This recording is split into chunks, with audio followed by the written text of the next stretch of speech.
PENSACOLA, FLA. President Donald Trump didn't have to set foot in Alabama Friday night to cast his shadow deep into the state and its hotly contested special Senate election.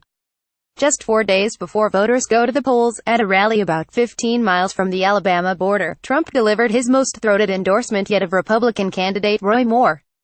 "We need somebody in that Senate seat who will vote for our Make America Great Again agenda," Trump said, listing items such as combating crime and illegal immigration, nominating conservative judges to the federal bench, protecting gun owners' rights and creating jobs as priorities.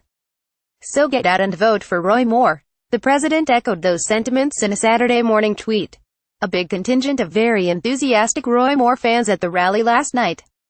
"We can't have a Pelosi-Schumer liberal Democrat, Jones, in that important Alabama Senate seat. Need your vote to make America great again. Jones will always vote against what we must do for our country." Donald J. Trump at Real Donald Trump, December 9, 2017. While he is not expected to appear in public with Moore, who has been accused of UAL misconduct with teenage girls, Trump will physically bracket Alabama before Tuesday's election. On Saturday, he plans to participate in a ceremony for the opening of a civil rights museum in Jackson, Mississippi, the state immediately to the west of Alabama. In short, it will be almost impossible for Alabama voters to miss Trump and his support for Moore this weekend. Related mystery money floods Alabama and Senate races final days. What they'll see, hear and read are clips of Trump taking credit for the rising stock market, job growth, the turning back of ISIS, a tax cut bill that he described as a Christmas present to the American people, and efforts to spend more on the military. They'll also be bombarded with Trump's thoughts on his own adversaries, MS-13 animals, the media and congressional Democrats, and Moore's opponent, Democrat Doug Jones. "We can't afford to have a liberal Democrat who is completely controlled by House Minority Leader Nancy Pelosi and Senate Minority Leader Chuck Schumer," Trump said to Booz. "His name is Jones and he's their total puppet." By tying Jones to top Democrats in Washington, Trump attempted to remind Republicans of the policy stakes of the election.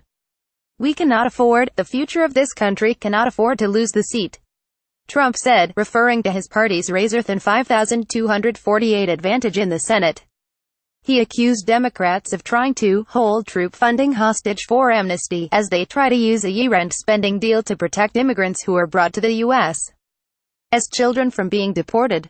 Playing to the white evangelical Christians who form the most loyal base that Trump and Moore share, the president spoke in stark terms about God, country and a battle between good and evil, casting himself and his supporters in the role of heroes.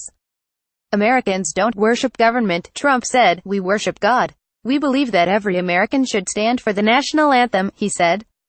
And, he added, he's fighting bad and evil people who have made their living in Washington.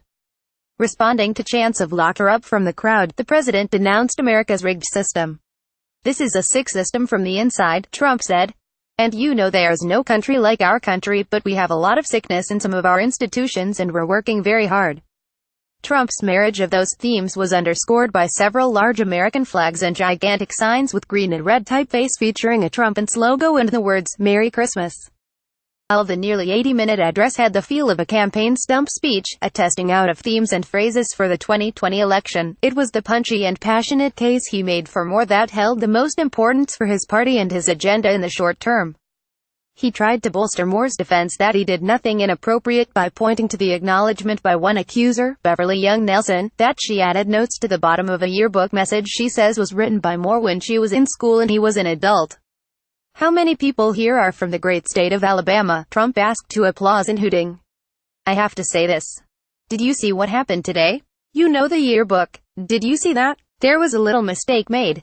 She started writing things in the yearbook." Nelson added the date and location below the yearbook message, and added that to remind herself who Roy Moore was and when and where he signed her yearbook, her attorney, Gloria Allred, said at a news conference Friday. Nelson said at the news conference that the message and signature are Moore's.